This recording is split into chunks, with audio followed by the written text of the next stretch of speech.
அனைவருக்கும் வணக்கம். நமது முன்னாள் திருத்தந்தை ஏப்ரல் மாதம் 21ஆம் தேதி இறைவனடி சேர்ந்தார்.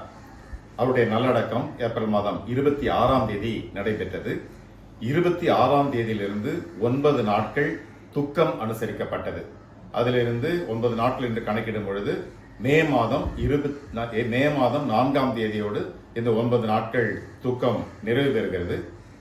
5, 6 ஆகிய 2 நாட்கள் இடைவெளிக்கு பிற்பாடு 7ஆம் தேதி திருத்தந்தையை போப்பை தேர்ந்தெடுக்கின்ற கான்க்ளேவ், அதாவது திருத்தந்தை தேர்ந்தெடுக்கின்ற கர்தினாலுடைய கூட்டம் ரோமாம் நகரிலே சிஸ்டைன் அந்த கோயிலே நடைபெற இருக்கிறது. இந்த தேர்ந்தெடுக்கின்ற கர்தினால் கூட்டத்திலே இந்தியாவிலிருந்து 4 நபர்கள் செல்லுகிறார்கள். 4 கர்தினால்கள் செல்கிறார்கள். இந்தியாவில் மொத்தம் 6 கர்தினால்கள் இருக்கிறார்கள்.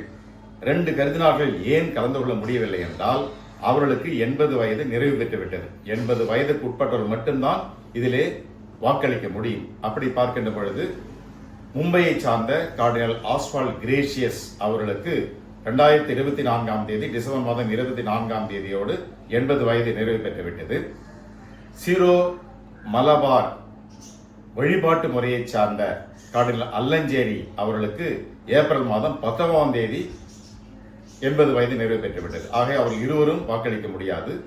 4 கர்தினால்கள் கோவாவை சார்ந்த கர்தினால் பிலிப் நேரி, ஹைதராபாத் பேராயர் கார்டினல் கர்தினால் அந்தோனி பூலா, சீரோ மலங்கரா திருவழிபாட்டு ரீதியை சார்ந்த கார்டினல் கிளீமிஸ் அவர்கள், சீரோ மலபார் வழிபாட்டு முறையை சார்ந்த ஜேக்கப் கூவக்காட், ஜார்ஜ் ஜேக்கப் கூவக்காட், தற்போதுதான் அவரை திருத்தந்தை அவர்கள் கர்தினாலாக நியமித்திருக்கிறார்கள். ஆகவே இந்த 4 நபர்களுக்கு மட்டும்தான் இந்தியாவிலிருந்து வாக்களிக்கின்ற உரிமை இருக்கிறது. அவர்கள் மட்டும்தான் 7ஆம் தேதி கூட்டத்திலே கலந்து கொள்வார்கள். இதிலே ஒன்று கவனிக்கப்பட வேண்டிய செய்தி என்னவென்றால், ஹைதராபாத் பேராயர் கர்தினால் கார்டினல் அந்தோனி பூலா அவர்கள் ஒரு தாழ்த்தப்பட்ட சமூகத்தை சார்ந்தவர்கள். மிக மிக ஏழ்மையான ஒரு குடும்பத்தில் வந்தவர்கள். வளர்கின்ற பொழுதே தீண்டாமையை அனுபவித்தவர்கள். பொது கிணற்றிலோ பொது குளத்திலோ தண்ணீர் எடுப்பதற்கு அவர்களுக்கு அனுமதி இல்லை. அவர் ஒரு முறை தண்ணீர் கேட்கின்ற பொழுது அவருக்கு டம்ளரில் தண்ணீர் கொடுக்காமல் அவர் கையிலே தூரத்தில் தண்ணீர் ஊற்றி அவரை குடிக்க செய்திருக்கிறார்கள் என்பது தன்னுடைய அனுபவத்தை பகிர்ந்து கொண்டார். 7ஆம் வகுப்புக்கு மேல் அவருடைய பெற்றோர்கள் அவர்களால் படிக்க வைக்க முடியவில்லை.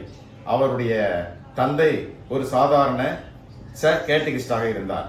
அந்த கோயில் பிள்ளையாக உதவி செய்பவராக இருந்தார். 7ஆம் வகுப்பு மேல் படிக்க வைக்க அவர்களுக்கு வசதி இல்லாததால் ஓராண்டு அவருக்கு பள்ளிக்கு செல்லவில்லை. இடைநிற்றல் ஏற்பட்டு விட்டது. ஆனால் அருகில் இருந்த மிஷனரிமார்கள் அவரை எடுத்து 8ஆம் வகுப்பிலிருந்து படிக்க வைத்தார்கள். அவரை குருமடத்தில் சேர்ந்து குருவாக மாற முடிந்தது. அவரை பேராயராக நியமித்து கடந்த திருத்தந்தை அவரை கர்தினாலாக நியமித்திருக்கிறார்கள்.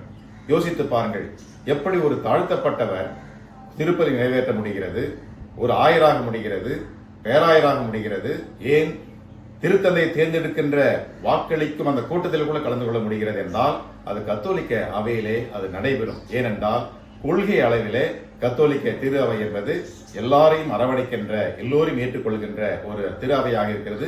தீண்டாமை என்பது இருக்கக்கூடாது என்பதற்கு முன்னுதாரணமாக இருக்கிறது. இந்தியாவிலே தமிழகத்திலே ஆங்காங்கே தீண்டாமை, இப்படிப்பட்ட ஒதுக்குதல்கள், ஓரங்கட்டுதல்கள் சாதி அடிப்படையில் இருந்தால் கூட கொள்கை ரீதியாக இது சாத்தியமாகும், இது முடியும் என்பதற்கு மிகப்பெரிய எடுத்துக்காட்டாக நம்முடைய கர்தினால் அந்தோனி பூலா அவர்கள் இந்த வாக்களிக்கின்ற கூட்டத்தில் கலந்து கொள்வது என்பது நம் அனைவருக்கும் மகிழ்ச்சி கொடுக்கக்கூடிய ஒன்றாக இருக்கிறது. எனவே இந்த விதத்திலே நம்முடைய இந்தியாவிலிருந்து இந்த வாக்களிக்க செல்லுகின்ற 4 கர்தினால்களையும் நாம் வாழ்த்தி வழி அனுப்புவோம். அவர்களோடு அதிகமாக ஆசியாவில் இருந்தால் அதிக எண்ணிக்கையிலே ஓட்டளிக்க கர்தினால்கள் செல்கிறார்கள். அவர்களையும் வாழ்த்தி நமக்கு வர இருக்கின்ற திருத்தந்தை ஒரு நல்ல திருத்தந்தையாக, நம்முடைய திரு அவையை நல்ல முறையில் வழிநடத்தி செல்கின்ற ஒரு திருத்தந்தையாக இருக்க வேண்டும் என்று அவர்களுக்காக ஜெபிப்போம். அவர்களை வாழ்த்துவோம். நன்றி.